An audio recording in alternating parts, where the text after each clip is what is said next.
Estamos aquí de nuevo para escuchar una nueva charla, esta vez con el padre Arturo Beltrán.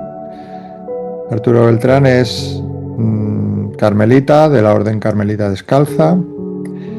Nace en 1963. Creo que además por un día me parece que somos casi coincidentes en, en fecha y día casi. Y en 1984 entra en Valencia como postulante. En el 85 realiza su profesión simple en Úbeda y entre el 85 y el 90 realiza sus estudios teológicos en Valencia.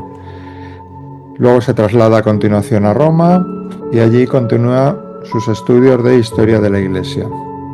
Desde el 94, ya como conventual de la comunidad del Teresianum, lleva a cabo actividades de bibliotecario y profesor de arqueología cristiana, arte y espiritualidad. A partir del 2012 ejerce su actividad ya en distintos lugares como Nápoles, Tenerife, Bari, Málaga, Madrid, Vigo y actualmente en Valladolid, donde es residente. Bueno, pues buenas tardes y bienvenido, padre. Muy bien, buenas tardes a todos. Esta es ya la tercera reflexión que hago con vosotros sobre el libro del Génesis. Si recordáis, la primera fue sobre la historia de José, capítulos 37-50. Quizás es la más bonita y es la más fácil. Y por ahí entré yo a meditar desde el punto de vista psicológico-espiritual el libro del Génesis. La segunda fue la del capítulo 3, la serpiente somos nosotros. Esa también me gustó mucho. Y hoy también sobre el libro del Génesis, capítulo 12, la Torre de Babel, el último pecado. Porque desde que descubrí el libro del Génesis, no como libro de historia, como normalmente se entiende, de la creación del mundo y de la historia de los primeros hombres, sino yo creo que el autor sapiencial que escribió este libro entre el siglo V, más bien IV antes de Cristo, lo que quiso darnos es un libro propiamente de sabiduría, de crecimiento humano, de antropología. Y casi yo me atrevería a decir que podemos hablar de un libro de autoayuda. Autoayuda porque ayuda a cómo ser hombre, a cómo dejarse llevar por Dios. Está claramente dividido en dos partes. La primera parte, hasta el capítulo 12, sería la parte mítica, la parte en la cual nos narra a través del mito o diversas narraciones míticas, diversas actitudes o pecados del hombre. El primero, la caída de Adán y Eva. Después, continúa la degradación del hombre con Caín y Abel. Después vienen ya en el capítulo 6 los ángeles o los hijos de Dios, como dice la Biblia, que se unen a las mujeres y nacen los héroes o gigantes. Esto ya colma la paciencia de Dios y viene el diluvio. Del diluvio se salva solo Noé y su familia. Borrón y cuenta nueva. Pero ¿qué pasa? Noé peca porque se emborracha, peca su hijo Cam, y ahí en el capítulo 10, 31, termina la genealogía de los hijos de Noé. A partir de ellas se separaron las naciones de la tierra y se llenó la tierra. Ahí podríamos decir, termina toda la narración, pero el capítulo 11 retoma otra vez la narración de que todos los pueblos estaban unidos, acuden a una llanura muy fértil. Es el capítulo el capítulo 11 son las genealogías, las 70 genealogías o 72 según la versión griega de los 70. Los 72 es la que toma Jesús, por eso mandará 72 discípulos. Y son las genealogías de los descendientes de Noé que llenan la tierra. El capítulo 12 empieza otra vez. Los hombres llegan a una llanura y allí pues se encuentran y deciden construir una torre, la Torre de Babel. Esto recuerda a la torre que los deportados por Nabucodonosor en el 596 a.C. y después nuevamente en el 586 con la destrucción de el templo y Jerusalén, nuevamente volvió a llevarse más deportados a Babilonia. A su vuelta con la conquista persa de Babilonia, pues tenían el recuerdo del zigurat de Babilonia. Y pues narran esta historia de que quieren construir una torre que llegue al cielo. Y es interesante porque en toda la Biblia no se habla de Babel, solo se nombra este capítulo 12.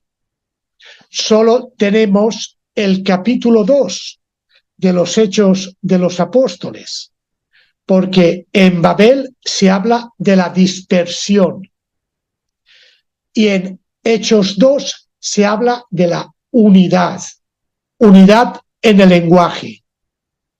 Antes tenían una uniformidad, todos pensaban igual, hablaban igual, pero Yahvé los castigó por su soberbia, por su egolatrismo, su ego enorme. Y en Hechos 2, con la venida del Espíritu Santo, se da una unidad, no una uniformidad. Es decir, todos hablan un lenguaje, el mismo lenguaje, el lenguaje del amor, que conocen todos. Y entonces está la diversidad, como dice Lucas, hay partos, medos, romanos, aquí, Cilicia, pero todos tenían la unidad, que es el amor, es el Espíritu Santo. Y esta es la unidad importante, porque unidad no es uniformidad, hay que tenerlo en cuenta. Y la Iglesia busca la unidad, cada uno con su mentalidad, con sus ideas, con su historia, su psicología, pero unidos con la luz del Espíritu Santo, con el lenguaje del amor, todos nos entendemos. Quizás yo creo que esta es la idea de Lucas, que nos puede ayudar a profundizar y comprender cuál fue el error de estas personas. Porque tengamos en cuenta que la idea de construir una ciudad y una torre defensiva para protegerse era algo normal en las poblaciones antiguas. Hasta no hace tantísimo, las ciudades tenían sus murallas, sus torres defensivas. Entonces, era normal. ¿Por qué reciben estos un castigo de Dios? Porque aquí la clave no es la defensa o la protección de un enemigo, sino el hacerse un nombre. Fundemos una ciudad, hagamos una torre para darnos un nombre, para ser famosos. ¿Ves? Es el ego enorme, el ego de un personaje o el ego de un pueblo. Y esto es muy peligroso. ¿Por qué? Porque el ego proporciona mucho placer. ¿Qué es el placer? Es esa sensación de satisfacción que tengo cuando experimento algo que me gusta. Me toca la lotería, compro un coche nuevo, hago un buen trabajo, eso da placer, pero no se mantiene. Y a veces quiero tener un placer que se mantenga, una torre, que todos me recuerden por lo que soy, que todos recuerden mi nombre. Y cuando eso se desboca, vienen los problemas. El capítulo 10, en esos 70 o 72 pueblos, empieza ya a hablar de un personaje, Nimrod, personaje importante que empieza a destacar. Después será en el 12 ya el que destaca propiamente en la ciudad. Y este ego desmedido, nosotros tenemos recuerdos en el siglo XX de egos desmedidos que han hecho mucho daño.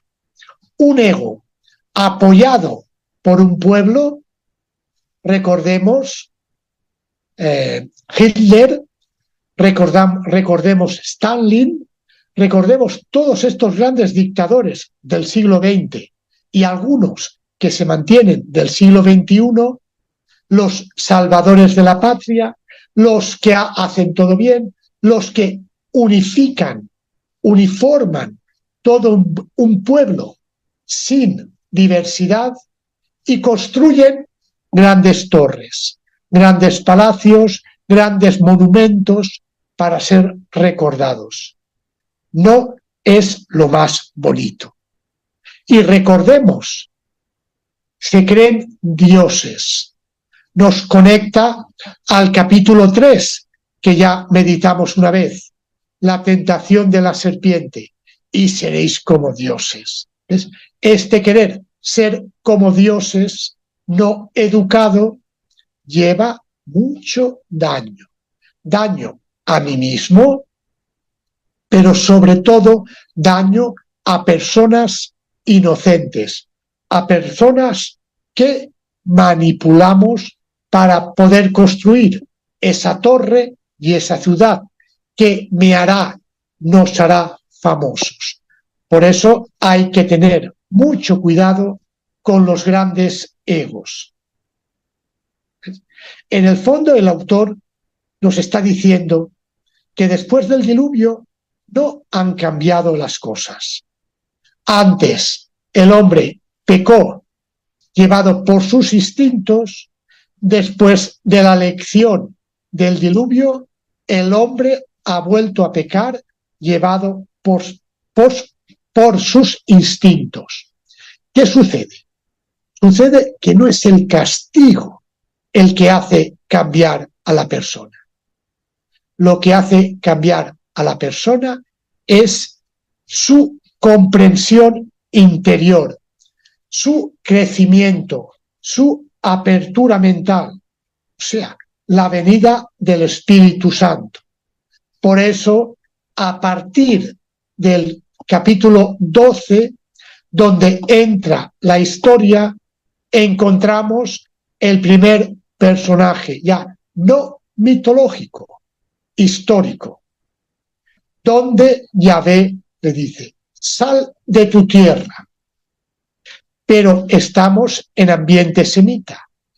Y para un semita no tiene el concepto como lo tenemos nosotros de mentalidad griega, salir, yo salgo de casa. Para el judío, para el semita, es salir para entrar. Y en realidad lo que le está diciendo Yahvé a Abraham es: sal, pero entra dentro de ti. Abandona tu casa, abandona tu tierra, abandona tus lazos familiares. Sé libre. ¿Qué nos está indicando? Aquí nosotros, carmelitas descalzos, enseguida vemos esa libertad de toda las pasiones, de todos los impulsos que nos indica San Juan de la Cruz. Entonces ahí empieza el verdadero hombre, el hombre libre, el hombre que no se deja manipular por sus impulsos, el hombre que va ciertamente a Dios. Por eso Abraham es el padre en la fe, como después recogerán San Pablo en la carta a los Gálatas y en la carta a los Romanos y el autor de la carta a los Hebreos. Abraham es el primer hombre de fe, el primer hombre libre, ¿ves? No tiene ego, no tiene un proyecto, pero tiene también un proyecto, tiene también su historia, su recorrido en la fe, sus errores, muy interesante, pero no toco ese tema. ¿Ves? Ahora, ¿qué nos quiere transmitir el texto de Babel? Empezamos precisamente en la introducción.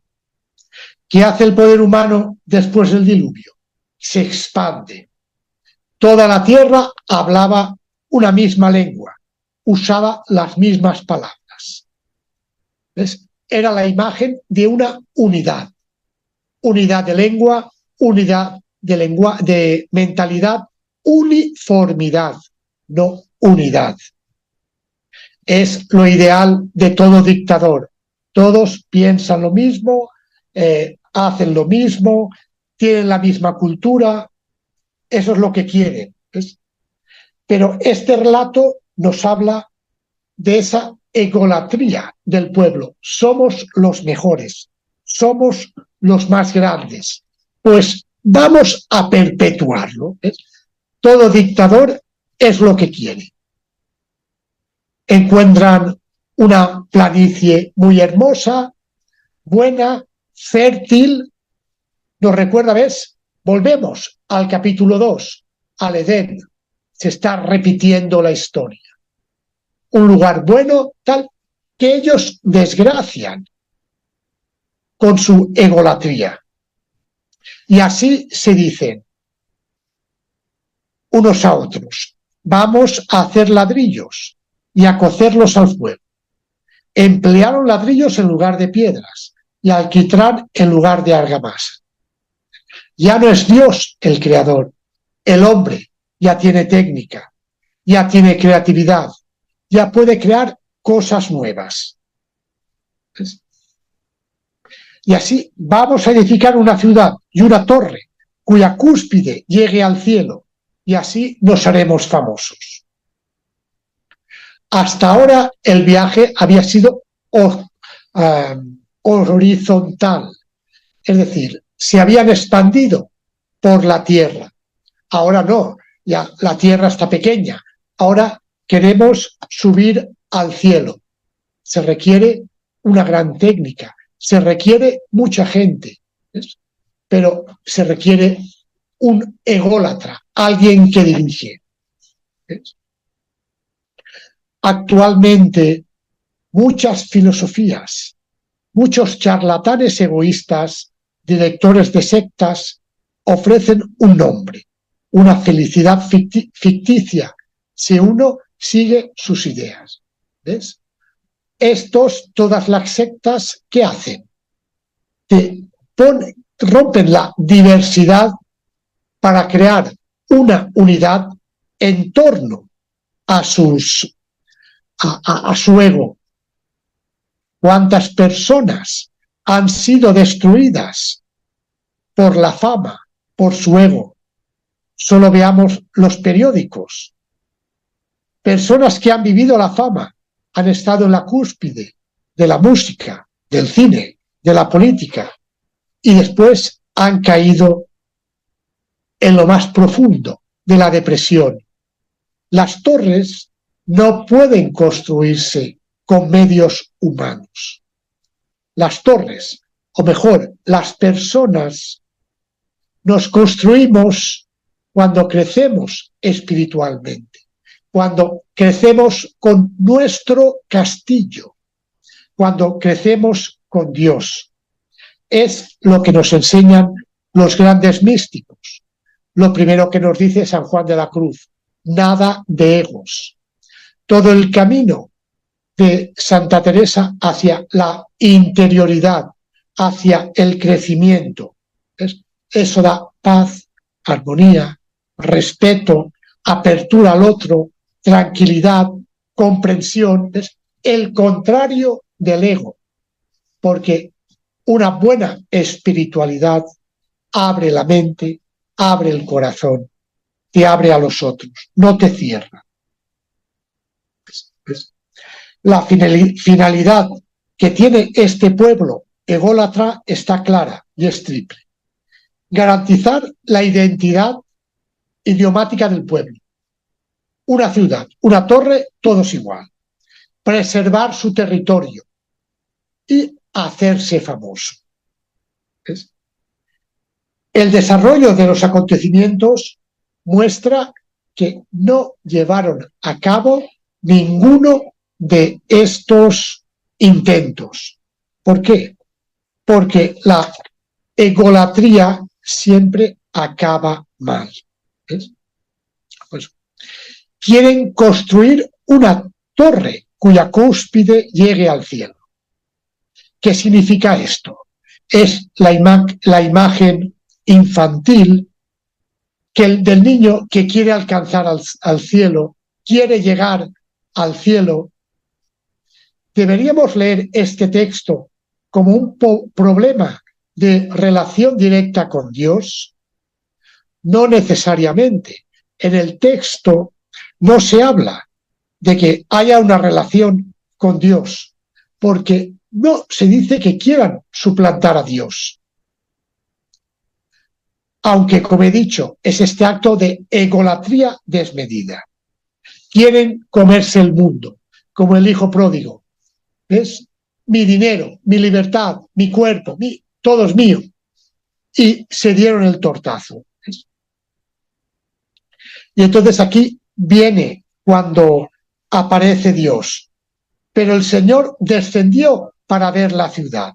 ¿Ves? Está sucediendo que el hombre se absolutiza, se cree como Dios, y el verdadero Dios viene a ver cómo están las cosas. Y entonces desciende y dice: uy, pues no vamos muy bien. Mira lo que hacen. Esta gente no puede hacerlo. ¿Por qué? Porque se van a hacer daño. Están perdiendo su tiempo, su esfuerzo, su dinero en nada, en agua que se pierde. Es la idea de San Juan de la Cruz, que se esfuerzan en nada, en cosas que no sirven.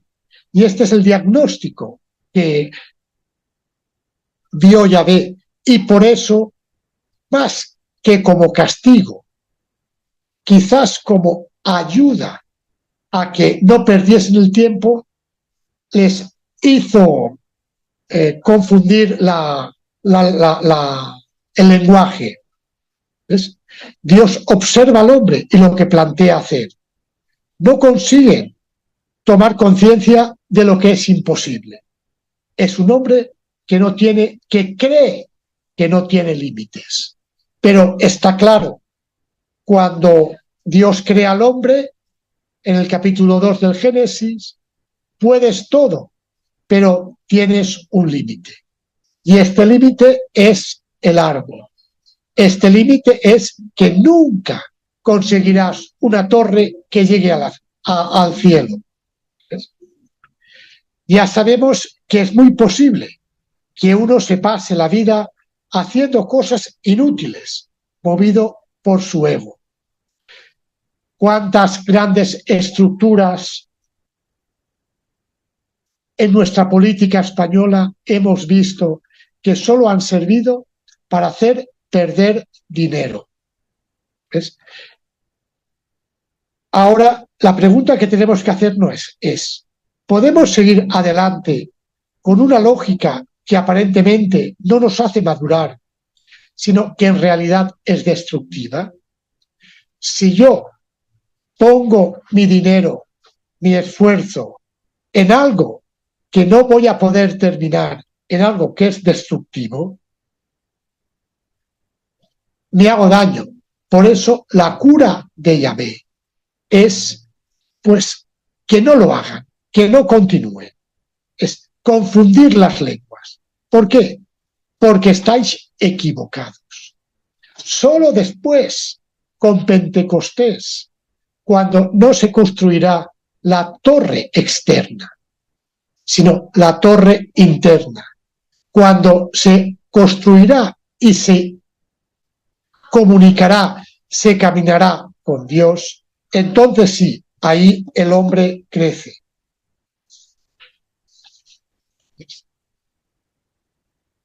Cuando el hombre absolutiza su ego, ya no es capaz de comunicarse con los demás, porque ya no le interesa el otro. Cuando el hombre quiere hacerse un nombre, pierde el nombre de los demás. ¿Ves? El ego me cierra a mí, y si me cierro, no escucho, no comunico. ¿Ves? Por eso, el verdadero sentido de nuestra existencia es conocer el nombre de los demás, no solo el nuestro.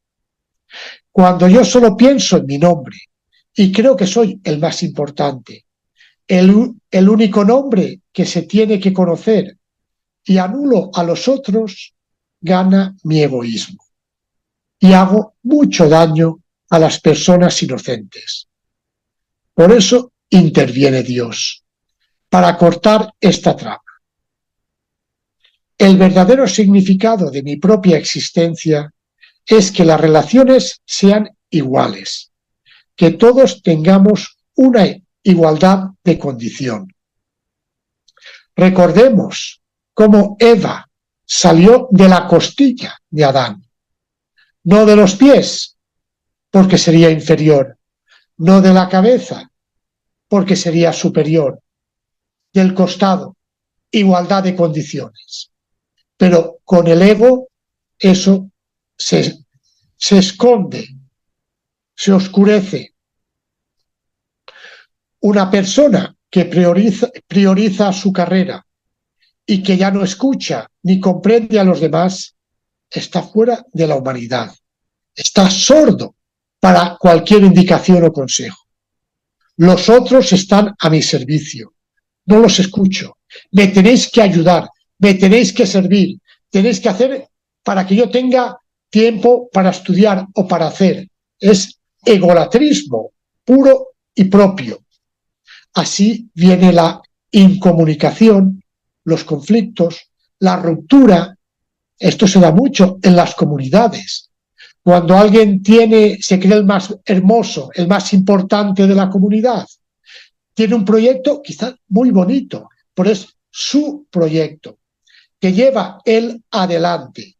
Y los demás tienen que ser sus esclavitos mientras van de acuerdo, como en la ciudad de Babel. Pero en el momento que alguien es disidente, que alguien dice, pues yo no lo veo, empieza la incomunicación, empiezan los celos y empieza el conflicto, empieza la división. Por eso, ¿cuántas comunidades rotas por el egoísmo de una priora o de un prior o de una persona carismática en aquella comunidad? ¿Cuántas familias rotas por el egoísmo de un miembro que se considera el mejor o el más importante y quiere que los demás sigan pues su idea o lo ayuden en su proyecto, a veces loco o sin fundamento? ¿Ves? Así es un hombre que no comunica, que no se siente comprendido en su casa o en su comunidad. ¿Cuántos problemas en las comunidades y en las familias por falta de comunicación? Por egos que quieren imponerse y que no tienen en cuenta a los otros. Es una persona que ha propuesto construir una causa, la torre. Es bueno, como he dicho al principio, protegernos de enemigos, pero es muy bueno, pero es conveniente. se puede hacer, tenemos los medios, escuchas a los demás, escuchas sugerencias, en el fondo buscas el bien común o hacerte un nombre, ser importante, que tu nombre esté en la historia de la región, en la historia de la orden, fundador de tal monasterio, fundador de tal hospital, fundador de tal actividad, hacerse un nombre. Es la idea que tenían los habitantes de Babel. Estás centrado en ti mismo, en la construcción de tu torre.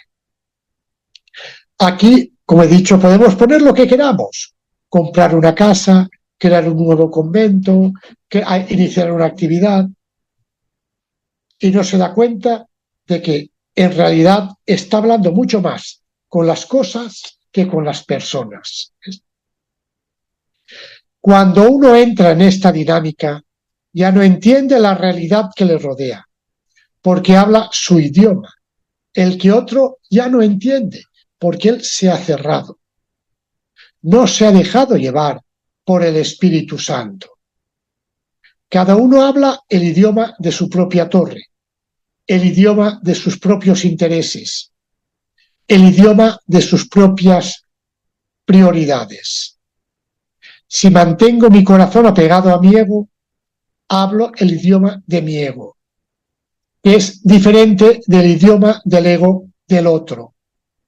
Así no escucho, no nos entendemos y viene la división. Vienen los conflictos, viene pues lo que sucede siempre.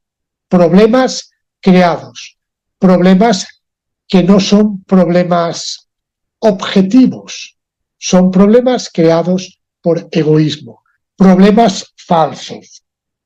Por eso tenemos que aprender de esta torre de Babel, dejarnos llenar por el Espíritu Santo, Hechos 2, y ser hombres de espíritu. Hombres que trabajan con Dios y para Dios, para edificación de la ciudad de Dios, no de la ciudad de nuestro egoísmo, de nuestro yo, de nuestras ideas. ¿Ves? Es el último pecado, la última reflexión que nos da el libro del Génesis, para después ya darnos otras reflexiones concretizadas en personajes históricos. Abraham, Isaac muy poquito, sobre todo Jacob, y la más hermosa, la que las resume todas, la historia de José, capítulos 37-50 del libro del Génesis, donde vemos casi la historia de Jesús y sobre todo un resumen muy hermoso de toda la doctrina de San Juan de la Cruz. Con esto he terminado.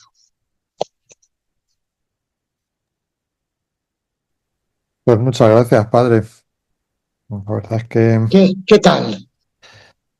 pues muy bien, da para mucha reflexión, sobre Por eso, todo en estos tiempos que corren en los que parece que el ego, en lugar de ir disminuyendo, parece que aumenta eso, y se están fabricando unos grandes egos en el planeta. sí, sí.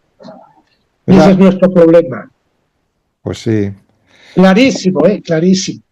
La pregunta que me surge a mí es, Sí, ¿de qué manera el cristiano no está influyendo o no está condicionando de alguna manera el contexto? Porque, bueno, las iglesias, aunque vayan bajando el número de feligreses, todavía se llenan bastante los domingos, quiero sí, decir que sí. la gente, practicantes, ¿no?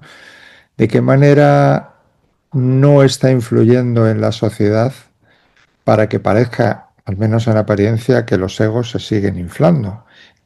Y por otro lado, si también los cristianos estamos plenos de ese ego que está impidiendo que realmente seamos auténticamente, ¿no? Cristianos.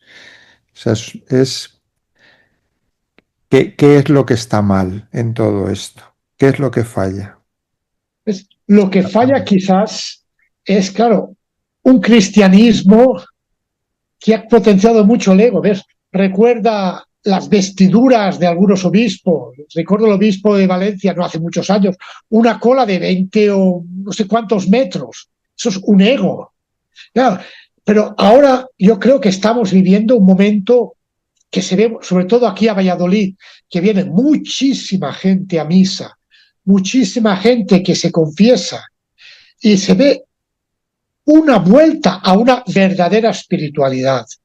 Y aquí nosotros, cristianos, consagrados, todos nosotros, todos los carmelitas, con esta doctrina de San Juan de la Cruz y la doctrina del cristianismo, ¿no? Hechos 2, abrir nuestra mente, abrir nuestro corazón, meditar lo que he dicho, no dejarnos llevar por nuestros egos y vivir en comunión, construir una torre, una ciudad, para defensa, sí, para nuestro ego, no, ni nuestro ni de nadie. Servir el reino de Dios. Y mi reino no es de este mundo. Uh-huh. Porque lo dice San Juan de la Cruz, ¿no? Los apetitos cansan, fatigan. Eso, el capítulo 8 del primer libro de la subida, ¿no? Al alma. Por eso es eso, el ego te va consumiendo y al final te va cerrando. No, tenemos que abrirnos a través del Espíritu Santo y los valores cristianos. Y el mundo lo está deseando.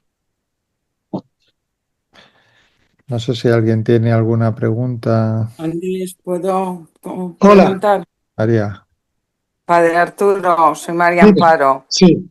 Que nada, encantadísima de oírle, me ha encantado su charla, muy, muy introspectiva, muy bonita, te llega al corazón. Yo quería decirle, porque ha habido varias cosas, por ejemplo, lo que usted ha comentado de cuando los apóstoles después del Espíritu Santo empiezan a hablar en todas las lenguas, ¿no?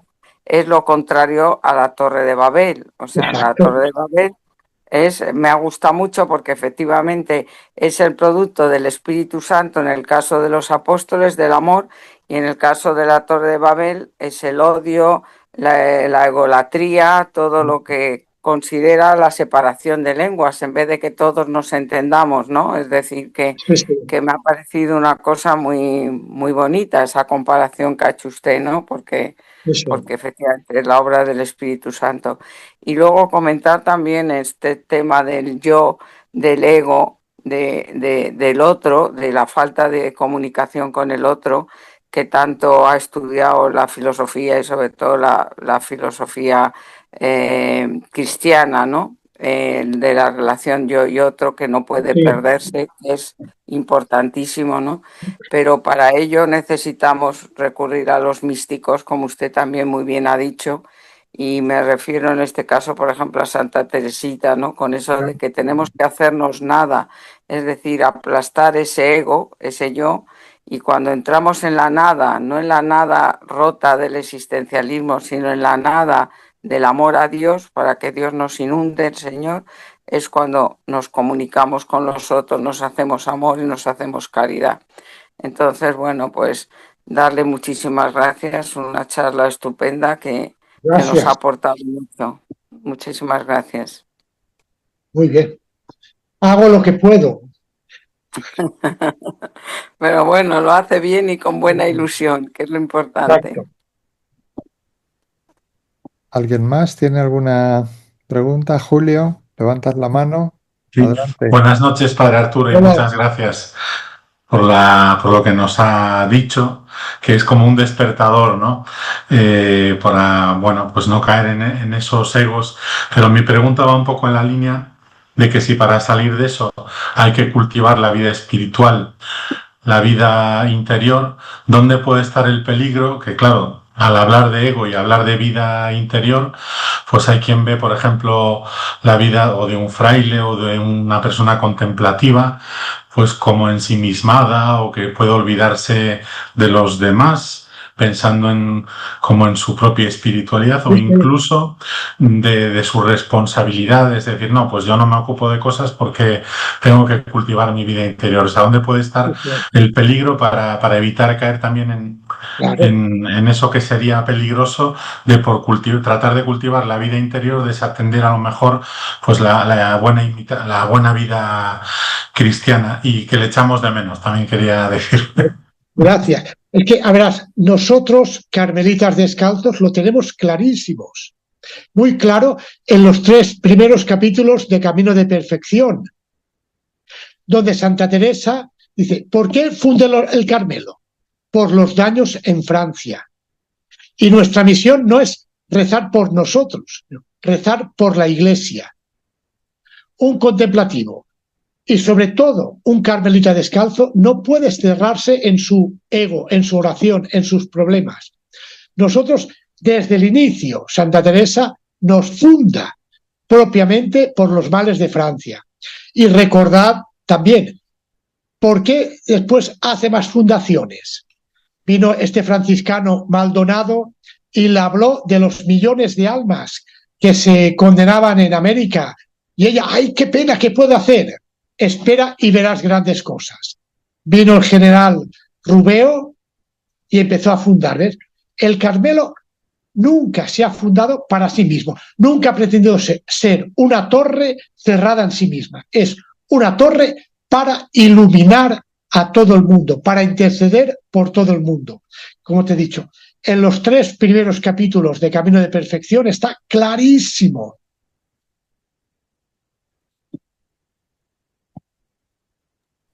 Gracias. Muy bien.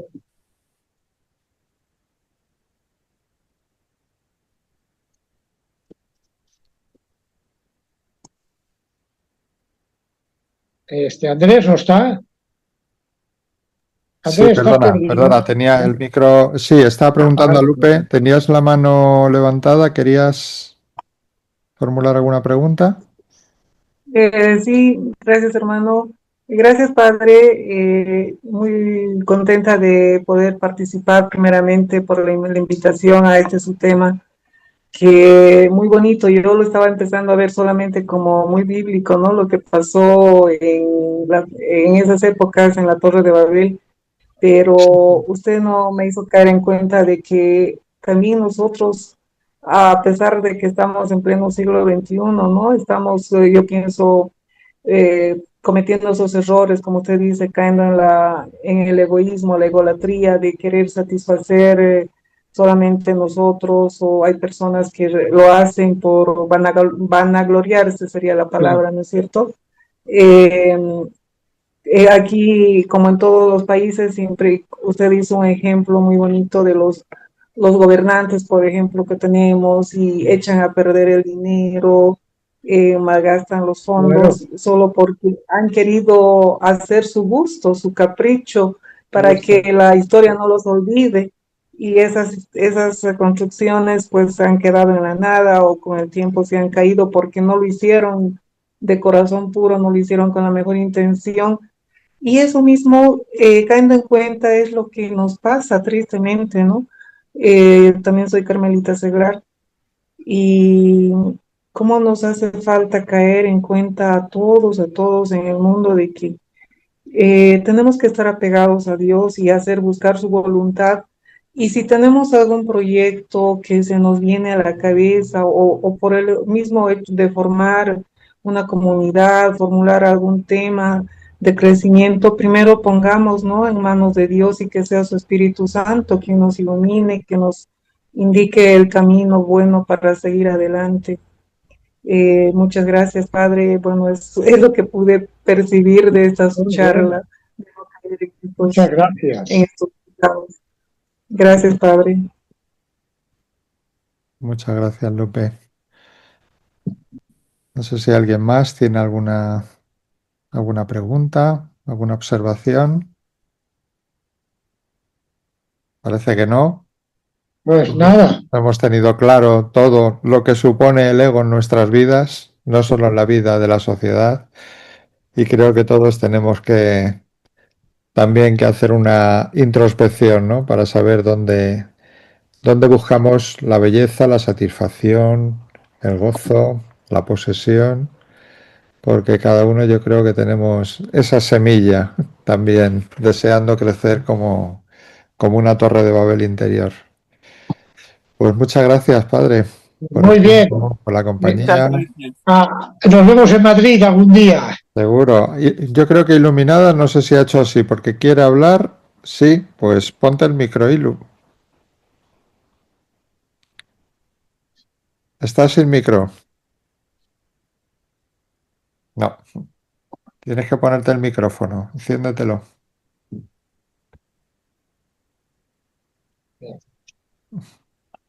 Ahora, solo, padre, darle las gracias Pues muy bien. primero por haber tenido, pues eso, esa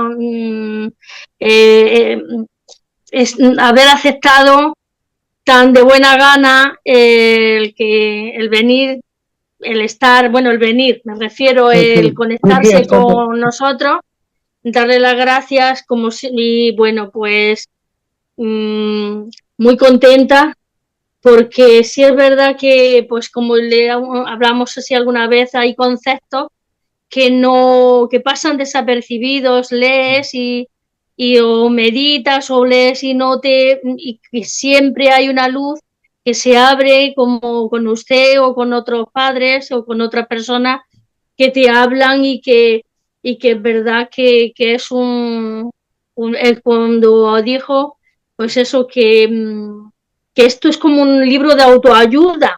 Entonces, como que, vamos, alguien lo oye y alguien lo pueda oír decir, pues entonces ya la Biblia es un libro de autoayuda. Yo creo que a lo mejor se compran la Biblia ya para ver de qué manera, para poder...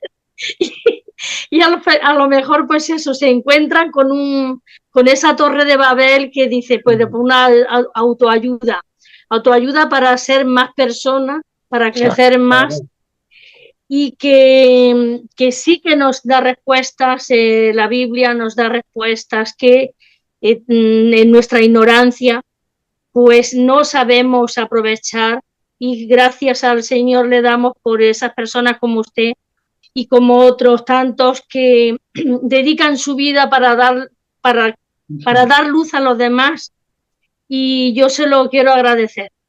Pues muy bien. Sinceramente por eso. O sea, que ya me queda que me queda ya muy claro eso de la unidad, de la uniformidad, la diversidad y la ecolatría. Pero que sí, que ahí voy yo, ahí voy. Pues sí, es verdad. Sí, muchísimas gracias, padre, muchísimas gracias. Nada, me voy a y que Dios le bendiga. Muy bien. Que me están esperando. En Madrid nos vemos. Muy bien, nos vemos. Cuando voy a pasar por Madrid os lo digo. Chao, chao. Buenas noches. Gracias. Chao a todos. Voy a cenar. Un fuerte abrazo. Aproveche. Gracias, padre. Muchas gracias, hermanos. Que Dios los bendiga. Gracias a todos. Adiós. Gracias. Muchas gracias. Buenas noches. Adiós. Buen día. Buenas noches.